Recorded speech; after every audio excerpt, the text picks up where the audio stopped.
cannot protect your people.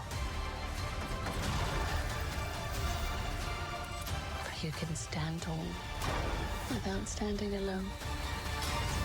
They're here.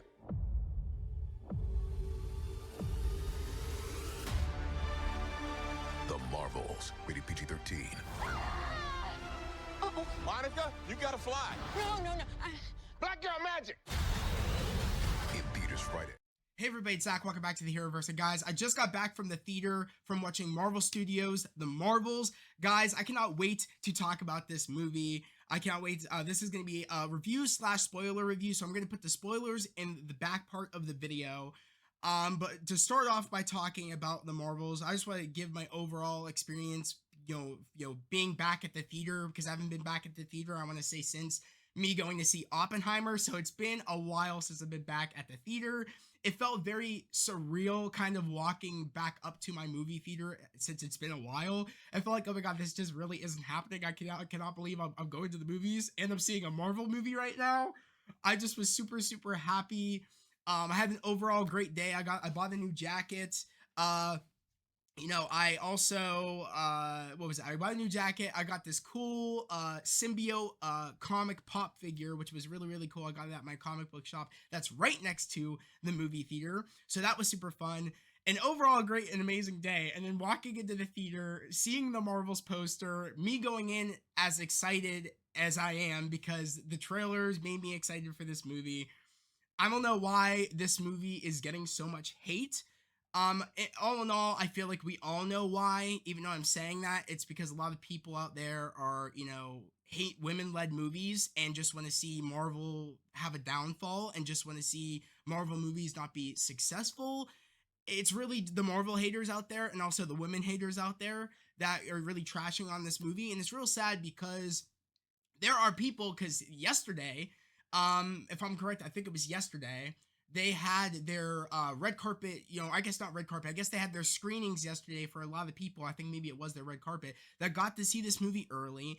And a lot of people said this was a fun time. And a lot of people said that, like, I guess, mistaking mistaking the fact of a fun time, it not being good. When it's like, no, when someone's saying it's a fun time, that's them saying they had a fun time with this movie and they thought it was good. Like, don't try to like make it sound like, oh, if they're saying they've had a fun time with the movie, it doesn't mean it's good, because that is what the person is saying, is that fun usually means good.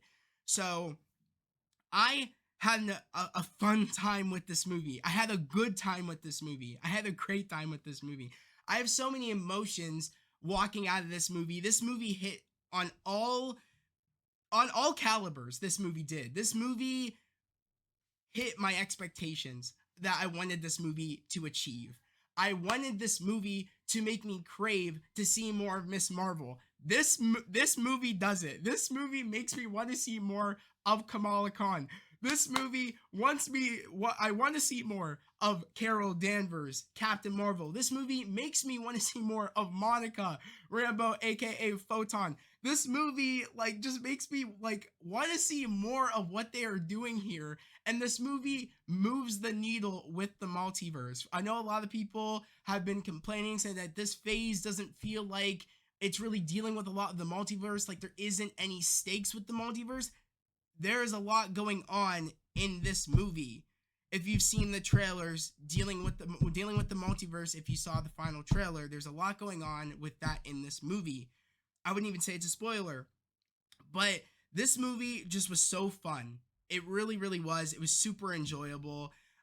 We literally take place right where we left off in at the end of Miss Marvel, where Carol ends up, Kamala and Carol end up switching places. Carol ends up slamming through Kamala's, I want to say it was her closet. That was really cool. We kind of end up right where we left off, right with that situation. There's a couple of other things ahead, but it's like the movie kind of starts right off the bat, really right from there. And it's really cool because we get a lot of great things of Kamala in this movie. I want to say that she was the standout of this movie. Kamala, Iman Vellani, she really killed it. Because like I said, if you guys have been here part of the channel before, you guys know I was not a fan of the Miss Marvel series. I definitely think is one of the weaker series out of all the Marvel Disney Plus series, in my personal opinion. I love the character.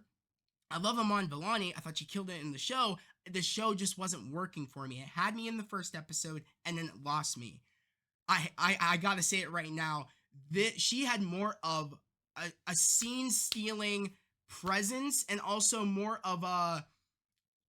She also, it feels like she was more like forefront of this than I would even say, and like in more like shown off in this movie than I would even say that she was in her own show. The fight choreography of what Kamala does in this movie is crazy. Like there are some cool fight sequences in here with her using her powers that just, I was thinking to myself, wow, like I can't believe this movie takes place right after the events of her show, but she's doing crazy things with her abilities, and the fight choreography is way better than what it was in her own show. It just feels like she was, this should, I feel like in a way, I felt like had a better, this movie will make people love this character a lot more than I feel like her own show, in my personal opinion. Like this movie made me want to see more and made me really fall in love with the character of Miss Marvel in this movie. It really, really did. And that's really what I wanted this movie to do, is that, oh my god, I love the character. I didn't like her show, but I want this movie to I want this movie to make me crave to see more of her going forward in phase 5 and 6 and so forth. This movie makes me want to see more of Kamala. And the family is in this movie, as you guys know, but the family, it isn't in it too much to the point, but it's the family plays a good dynamic in here that fits perfect. There's not too much of the family where it feels overbearing. It's so perfect where the family is placed in this movie, that for like good comedic elements and great emotional sequences with Kamala. So I really, really appreciated that, and I cared for the family more in this movie than I did in the series. I loved the father, the mother, the brother more than I think that I liked their personality even in the show. I just feel like overall the kind of it was a major upgrade for me not caring at all about the show to really me caring a lot. It's like it all goes to different writing and different, I feel like you know outlook on where they wanted the character growth of Kamala to go, what aspect they wanted the family to have and everything in her story. And I just love, again, why Kamala is put into the story is, as we all know from the trailers, is because Dar-Benn gets one of the bangles, and that kind of ties all their powers together, which was really, really cool. And that makes room for great fight choreography, like I said, because there's a cool opening fight sequence when their powers all get strung together, which I think, if I'm correct, Nick Fury called it straw theory or string theory. So their powers get literally all strung up together and they're all connected. So anytime they use their abilities, they end up swapping. Which, like I said, there was an opening fight sequence in Kamala's house where literally when Carol gets shot into Kamala's closet, Kamala ends up going where Monica is, which Monica is up in space, was at Saber working with Nick Fury, kind of keeping an eye out on any future kind of threats to Earth, and keeping an eye out in space. Which I really did love the dynamic of seeing Monica's character and her character arc kind of take kind of continue right where it left off, literally right where it left off at the end of WandaVision. I thought that was really cool, of seeing that she's working with Saber, she's using her abilities, and again, it all goes to show in the trailer, she saw a light and she wanted to get more readings for Fury. And also Carol ends up looking into Dar-Benn and what she's trying to do, because she's pretty much I guess from the idea of the movie is that she is looking for this artifact, which what we saw in the trailer is the bangle. So that was really cool of how it all ends up connecting to the bangle, and that's how Kamala gets connected, because of that's the other part of the quantum bands, which is really, really cool. That right away, that what a clever way to get Kamala to be involved with Carol and having and also Monica, it was a great way to get these three great characters together to make this movie. I thought that was just really, really fun. But like I said, there's a cool sequence where like they're fighting in the house. The house is getting wrecked, and Monica's doing crazy stuff with her abilities of phasing while weapons are going right through her swords. Because literally when Kamala gets shot with where Carol is, Carol's fighting the Kree on the planet, and then the Kree end up being brought back with Kamala in the living room. And mind you, Goose is with Carol, so Goose gets transported with Kamala in the living room, and a whole fight breaks out. And every time Kamala uses her powers, she ends up shooting where Monica is back up in the ship, in the Saber ship, which I thought was super funny because there was a fight scene there in the Saber ship, and where she's fighting in front of Nick Fury. They released this clip. If you, which obviously a lot of you guys have seen it, but the clip does not do it justice on how crazy this fight gets. I would say this is some of the best hand-to-hand fighting I've seen since Shang-Chi, and I've seen since Winter Soldier. I'm gonna say it right now. The fight scenes in this movie are up there. They're gritty. It's hand-to-hand combat. It gets violent. It's good. The fight choreography is good, and what they do they really do great things with the power swapping and when they use their abilities. And like I said, the opening fight sequence where they don't know what they're doing and they don't know what's happening when they're using their powers, and like they keep swapping, and they're bringing fights to to Kamala's house, and they're all fighting in the living room. The parents are fighting, the brother's fighting, the Kree in the living room, both Kamala's fighting them, and then Monica gets in there. There was one moment where like it was really, really crazy, which I'll get into the spoilers of like what happens with like Monica, but like it's so cool seeing Monica's powers where like stuff was phasing through her, which we saw in the trailers. So the fight choreography was probably, and the characters' connection, these three characters coming together, their connection, their teamwork, it reminded me the connection that they had reminded me of the Avengers, of having like the trio Avengers of Cap, Tony, Natasha, Clint, Bruce, all of them together, and also Thor. It had that connection. It had that vibe. It felt like there was really a team being built here, and I really appreciated that. Just have a smile on my face, and it just makes me now understand why. Also, for the people that see this movie and or that didn't see the movie but saw the final trailer, like, oh my god, why are they like using nostalgia of Endgame? You know what I mean? Bringing like they're really trying to like make us want to go see this movie by bringing nostalgia from Endgame, bringing Cap and and Tony, like the head of the Avengers, trying to make us go see this movie. It's like, no, it's that there is a team being built up here, and it makes sense. Also, more to what I said of like, without Carol, there would be no Avengers team, and that goes again with what really also a new Avengers team really being built here per se, if that makes any sense, because there's a team being built here, and this is a team up movie. And I really loved the idea of this. And mind you, I got scared when I heard this was going to be a musical. I'm gonna say it right now, there's only one musical sequence in this movie. That's it. I'm gonna say that right off the bat. There's only one musical sequence in this movie, and it takes place on the planet of Aladna, which again, that's not a spoiler. We knew from the trailers, where like that was going to be the musical planet. They've said it in interviews, whatever, but that there's only one musical sequence, and it fits perfect. I laughed. It was good. The like I said, the fight sequence were great. I forget the name of I think his name is Prince Yan, or Prince, I think that's his name. I could be wrong. Let me check that real quick. I want to fact check that, what the prince's name is, because he is the prince of Aladna. And I want to see real quick. So let me look up the Marvels. Yeah, Prince Yan. Yeah, he was great. He was super funny. And I'll get into a little bit of like what he did, that, or I guess a sequence that made me laugh. But like I said, overall fight choreography, great. Literally, like I said, it's up there with Shang-Chi and Winter Soldier.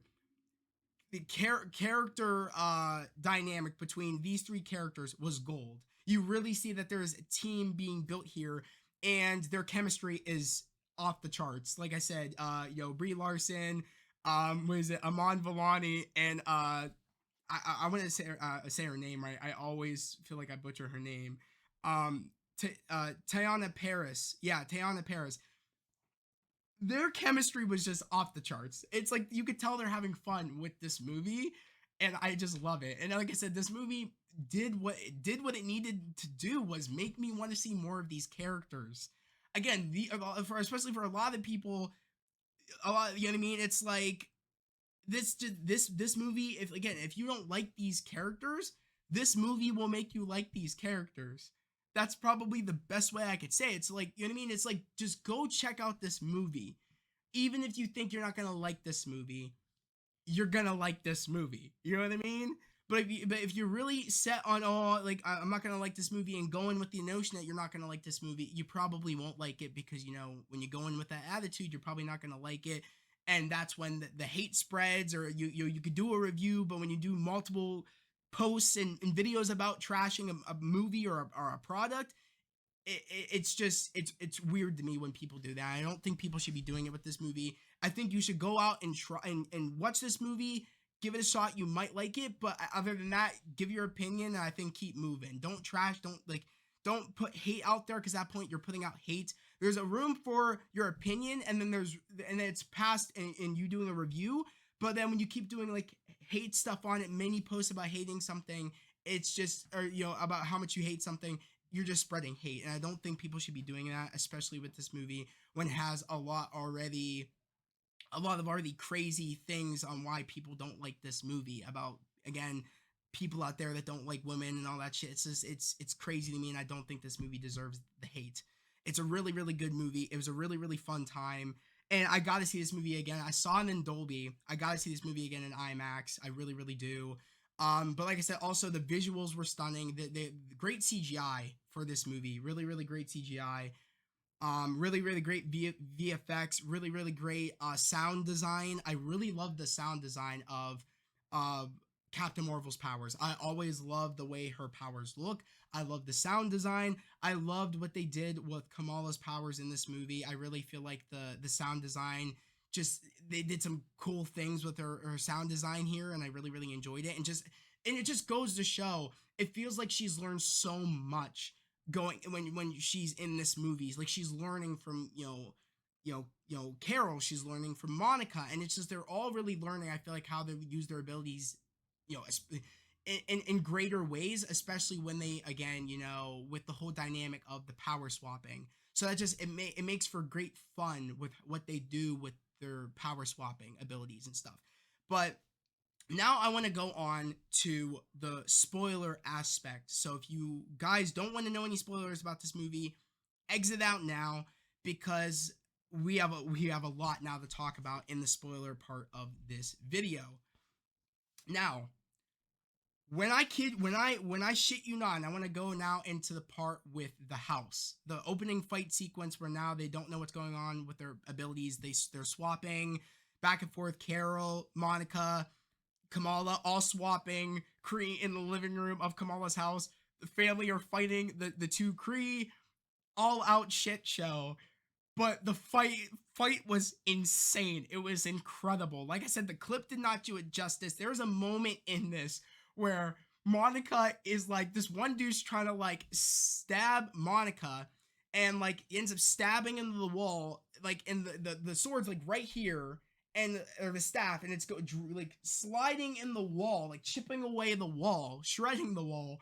And it gets to the point where she, like, to the point where, like, she punches this dude, like beams him across the room, phases through him, and then socks him again, which was incredible. When I mean they really upped like the fight choreography in this movie, I was not expecting it to be so gritty, be so hand to hand, but it was. I was jumping in my chair like I did for Shang-Chi, like I did for Winter Soldier. I was jumping in my chair every fight sequence we got, but that was the one where I was like, I don't even know what's going on.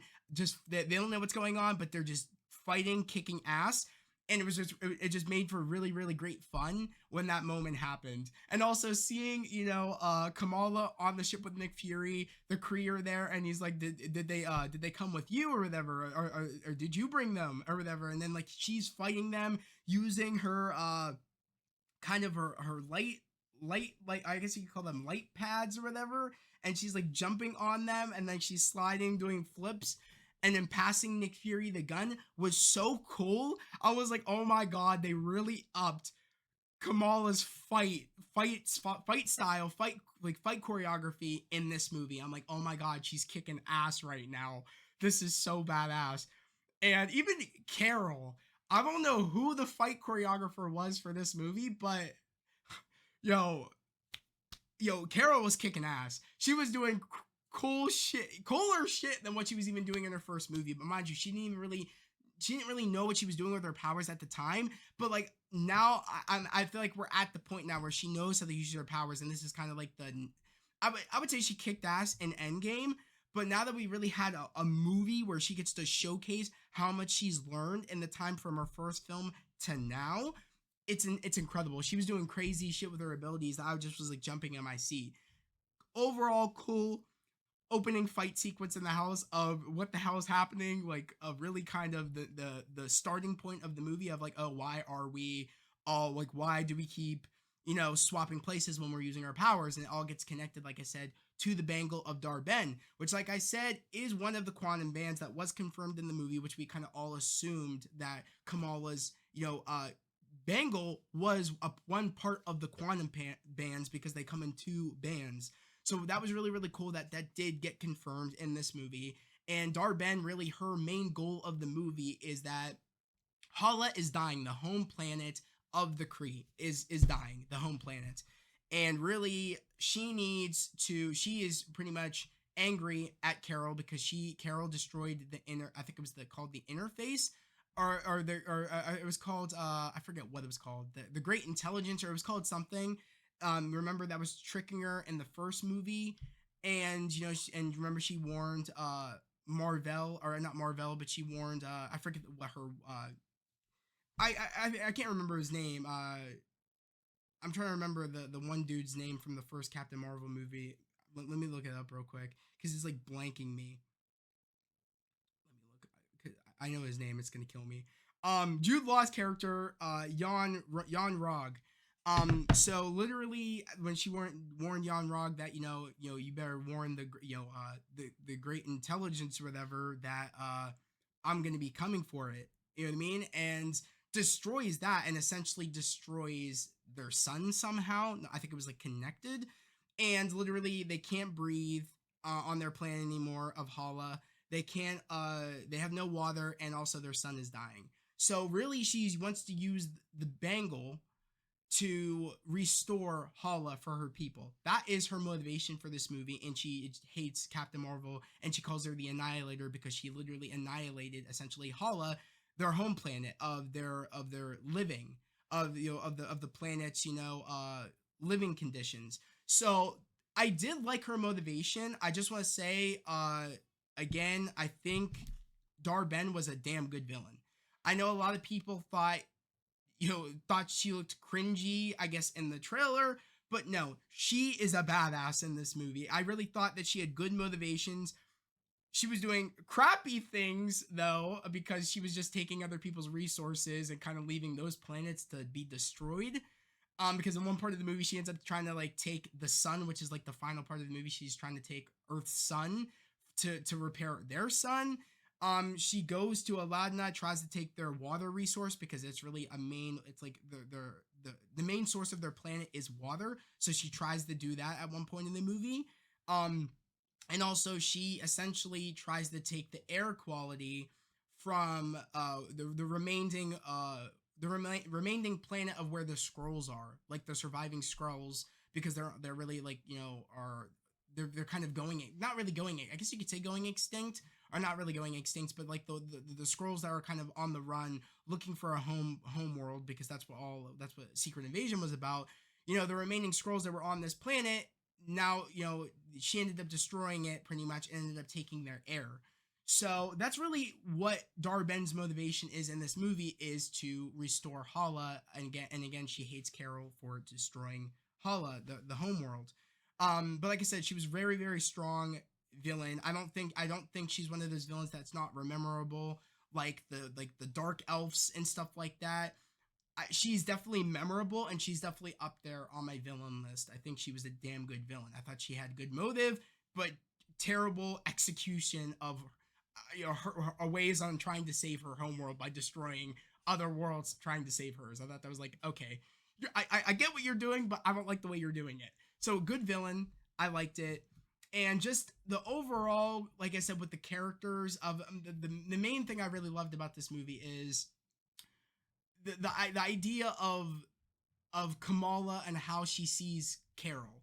About this strong, powerful hero that always does the right thing, always saves everybody, no matter how big the villain is and how big the challenge is. She can save everybody. There's a moment of this movie where they're trying to evacuate all those scrolls off that one planet that Dar-Benn was trying to take the air from, because at that point they were trying to do they were trying to sign a treaty for the Kree and also for the Skrulls. But at that point, Dar-Benn's like, oh, you sent the Annihilator here, and now there will be no peace treaty. The Skrulls have betrayed us again.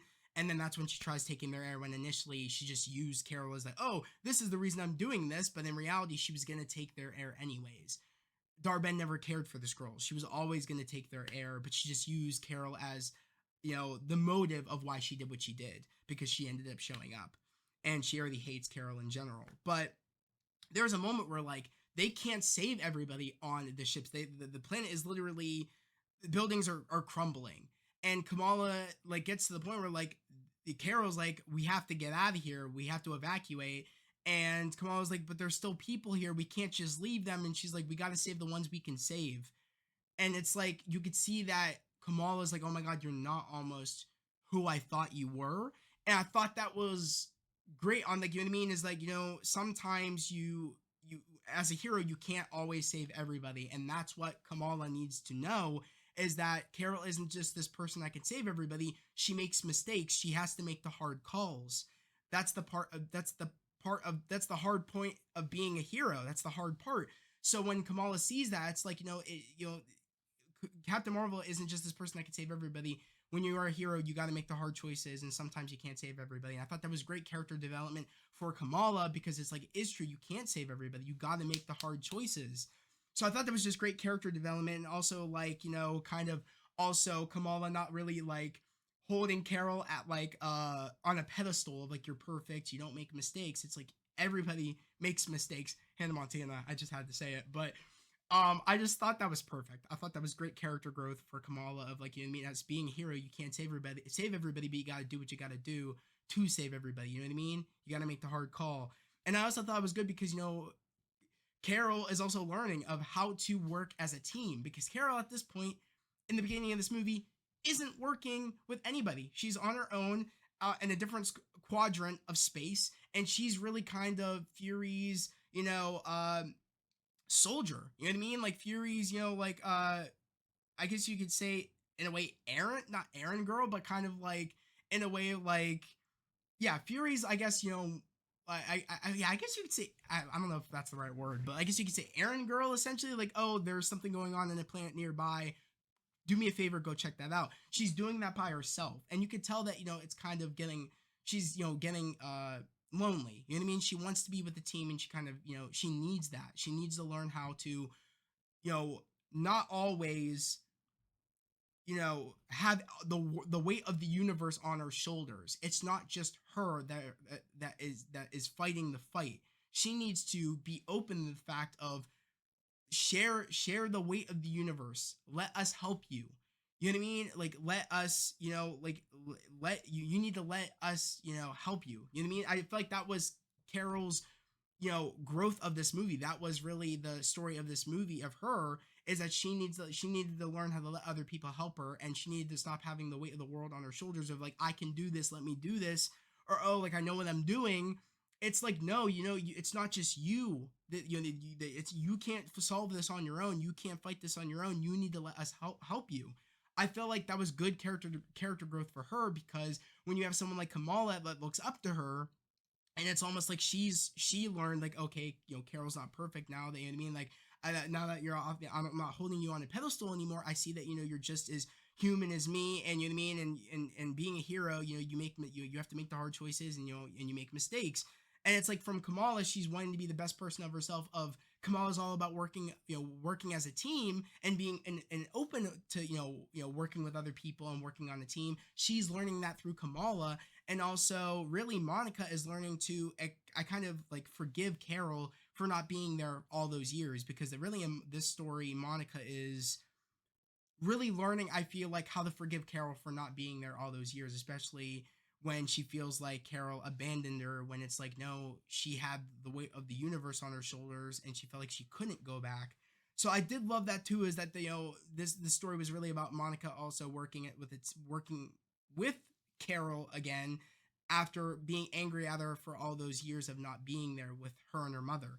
So I did love that dynamic too, is that they all had a reason to grow, and it all led to something beautiful, really, of them having that good teamwork connection. So I really did love how, like, there was like things that were like holding them a minute to like that things that they had to go through before they could really become that team to fight Dar-Benn. Because even when they were fighting Dar-Benn, it was a challenge. It was a challenge for them to get their swapping right. But when they did it at the end of this movie, they kicked ass. Like, the end fight sequence of this movie was probably the grittiest I've seen in Marvel in a while, in terms of hand-to-hand combat, and in terms of like, holy shit, they're really putting down a beat down trying to stop Dar-Benn. So that last fight sequence is probably my favorite fight sequence of the movie, on top of but like I said, like, it just keeps getting better and better. To the beginning fight sequence in the house, when they didn't really know how to control their abilities, or they didn't know what was going on, of why they were swapping every time they used their abilities, to when they figure out, okay,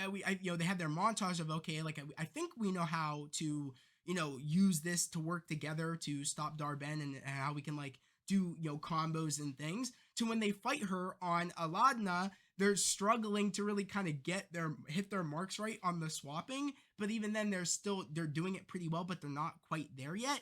To then the final part of the movie, where they're fighting to save the sun from Dar-Benn from taking the sun, and also trying to stop her from taking Kamala's other bangle. That's when things started kicking in the gear, where they were really kicking her ass. So I just loved the fight choreography in this movie. I thought it was just really nitty gritty, hand to hand combat. I thought it was really cool. I thought again, the swapping made this movie so fun with the power swapping. It just made it really, really, really fun. It made me very happy. And by meaning power swapping, I don't mean literally they're swapping abilities. I mean them just switching place. They're switching places of where they were on them using their ability, and they got to mark it right so they can hit the mark. They can hit their target, which was really, really cool. I just thought that was such a fun part of the movie. Now we get to talk about the end credit or I guess the post credit and the end credit now. That made me freak out. I was flipping out. Okay. The post credit of this movie is Kamala waiting in the shadows in a chair in Kate Bishop's apartment. I flipped out right away when she was sitting in the chair. I saw the bow and arrow outside the glass door. I knew it was Kate Bishop. Because I also saw, I think it was the other night, I saw that someone interviewed Haley Steinfeld, and she said she caught up on all of her Marvel movies and TV series, and she's like, I'm ready to get back in the suit. I'm ready to get back out there. Like, you know what I mean? Like, I'm ready for the next Marvel project. I'm ready for Marvel to call me again. She knew what she was doing, because right when I saw that bow and arrow, I put two and two together. I'm like, oh my god, Kamala is going to be the Nick Fury, and she is starting the Young Avengers initiative. I flipped the fuck out. I kid you not. I was like, Bethany, they're doing it. I screamed. I said, let's go. And then it was funny because, mind you, me and my sister were the only ones clapping when fight sequences were going on. Clapping when, Prince Yan gave them their new suits, because they needed the right war attire, the right battle attire. So he gave them their new costumes, which was fire. And, literally, when that moment happened, I that was the real part where I was flipping out, because I've been saying they are starting the Young Avengers. They are putting characters here and there in shows and movies, getting ready for the Young Avengers to take form, for whether it be a series or whether it be a movie. I think it should get a movie because the Thunderbolts movie is getting a movie. I think they should have a Young Avengers movie, and I stand by that. But when she says, "Oh, yo, I've been keeping a reading of you," like Kamala's like, I have on my iPad here, I have your portfolio, and I love it because she's also talking about like, even though that it's just me as of right now, I want to build a team, and essentially like I'm here to recruit you. I flipped out. I might not be saying the right words, but I was saying somewhat of what she said about, oh, I got your profile here. You know what I mean? You know what I mean? And I'm here to recruit you. There's not a lot of us, but soon there will be or whatever. So I just flipped out seeing now we are now in the movement of now the Young Avengers initiative is started. The Young Avengers project is happening. It makes me so happy that it's not just me now just thinking, oh, like, seeing the pieces being put together. It's starting. It started. Now we officially get to see Kamala and also Kate pop up in these other projects recruiting. Now I kept thinking to myself, what is going to be the next project that we're going to see Kamala, and also if Kate's going to be with Kamala recruiting the next person. I feel like it's going to be Eli Bradley, because I think I want to say Isaiah Bradley's the grandfather, but Eli is the grandson. Which he plays Patriot. So I think we're going to see them pop up possibly at the end of Brave New World or post or end credit of Brave New World. Fingers crossed. I don't quite know.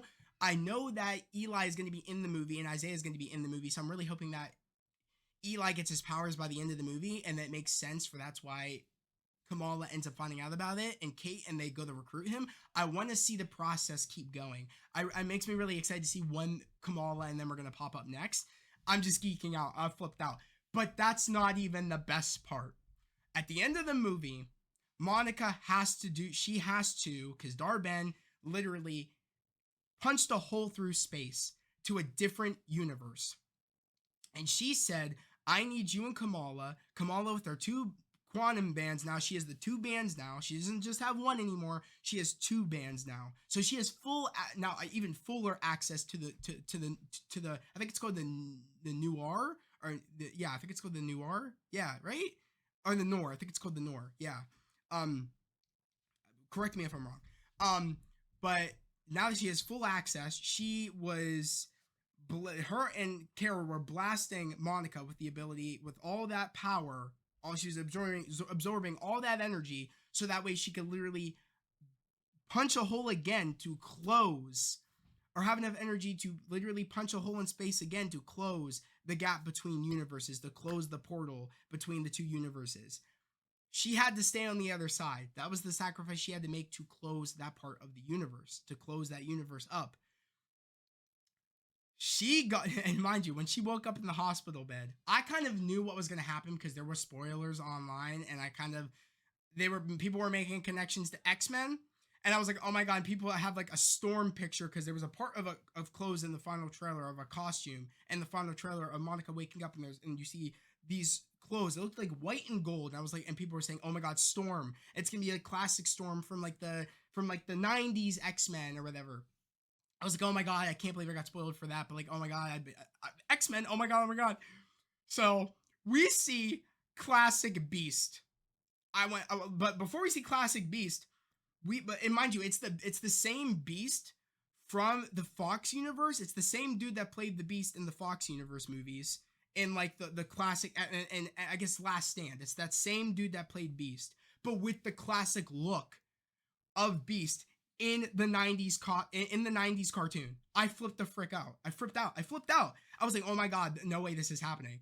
No way we're gonna get super accurate Fox universe X-Men. I'm like, there's no way. There's no way. Like, we're gonna get accurate X-Men from the Fox movies, but looking like the 90s X-Men. There's no way. I don't know, but Monica ends up waking up and she sees her mom, Maria.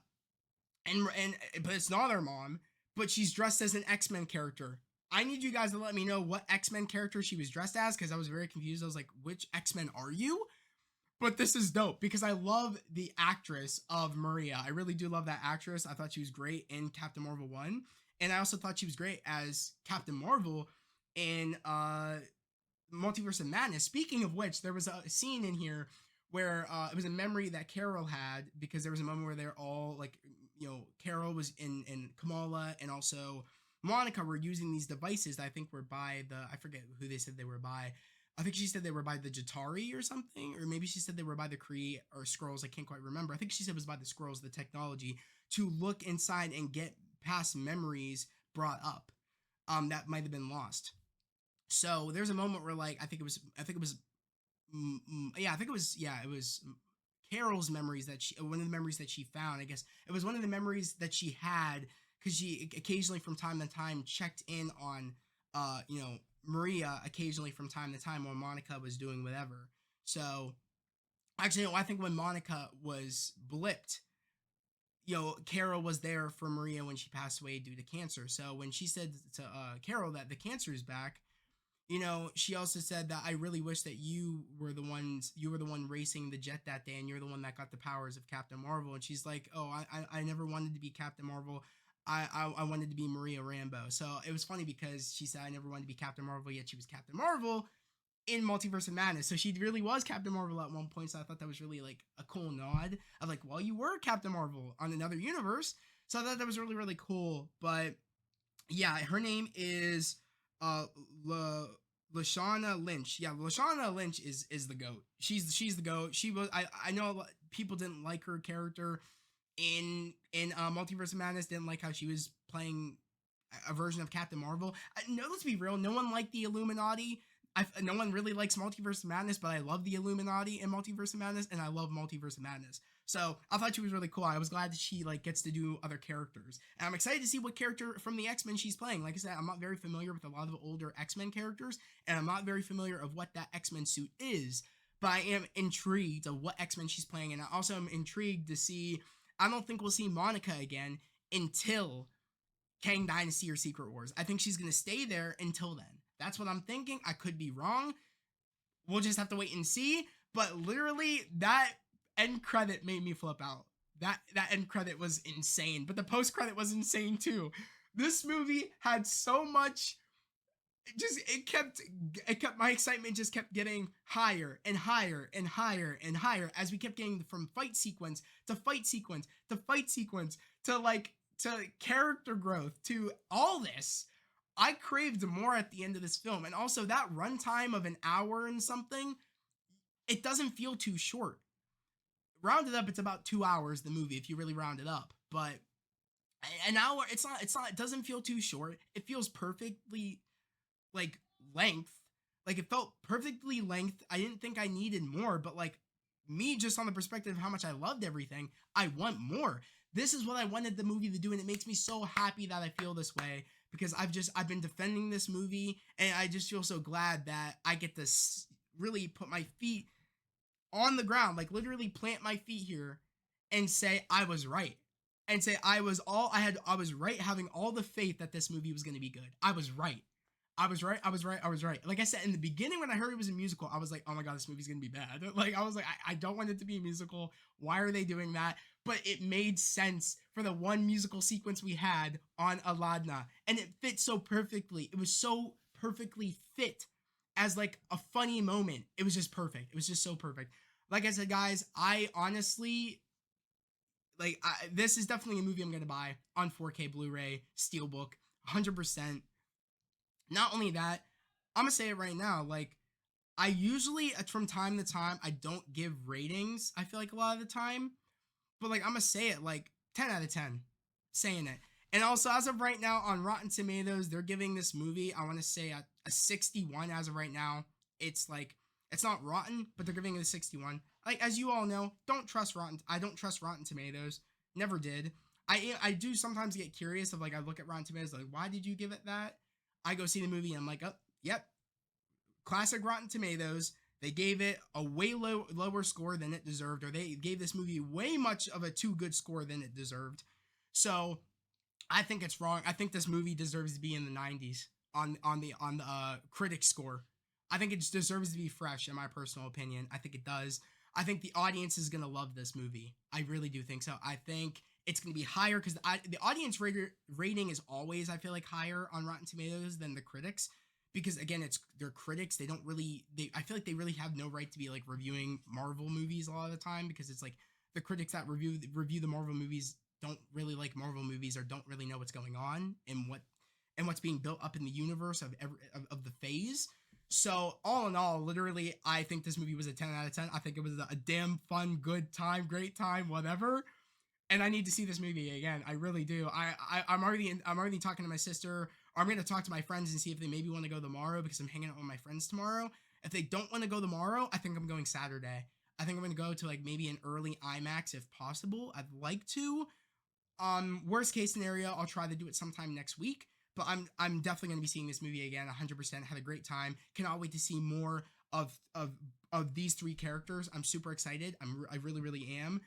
I am a little afraid though because I did hear that Brie Larson, I think if I'm correct, mind you, this could be like fake news that people are putting out there that she wants to leave the MCU. I really hope not. She is really, you know, coming to tune with this character. She's really making this character her own and really putting a stamp on it that I'm really enjoying because like I said, I like, I mean, it's like she's really, she's becoming comfortable in this role, and is doing more with the character that I just really loved this time around. Mind you, like I enjoyed the Captain Marvel the first time I watched it. After a couple of other times I watched it, I was like, I'm not really like I don't really like this after all. Then I rewatched it a while ago, like a couple of months ago, and I'm like, this movie is not as bad as people say. It's actually really good. And it's like I do see the evolution of like even, and again, it's also going through Brie Larson of how she's getting more comfortable within the character, and she just killed it this time around as the character. I really just see the depth of Captain Marvel, and I want to see more. I crave more, so I really hope she stays. I really hope so, and I really hope we can get a Marvels too. I would love to see a sequel to this. I really would because I just love it's magic with these three individuals. It's magic. It's magic. It works so well, and I love it. But let me know your thoughts down in the comments below. What did you guys think of the Marvels? Did you like it? Did you not like it? What and if you went to go see the movie, what format did you see it in? Did you see it in IMAX, Dolby, regular, IMAX 3D, 3D? Did you see it in 4DX? Let me know what format you saw this movie in, and let me know how you liked it. I'm really curious to know. But as always, guys, yet again here, if you were new to the channel, subscribe to the channel, put in those notifications, and like this video. I'd love to have you guys here, part of the family, part of the channel. We're all about spreading love, positivity, and motivation. And yet again, guys, we are almost to 800 subscribers. That is the goal, to hit 800 subs. We're making our way to hitting 1,000 subscribers, which initially that is the goal. I would love if we can hit 800 subs before the end of this year. How would love if we could hit 900. But it all goes down to how much you guys like this video, and if you guys like the vibe here. Like I said, we're all about spreading love, positivity, and motivation. But as always, guys, that was the video. Hope everybody has a great day, a safe day, and I'll see you guys next time. Peace.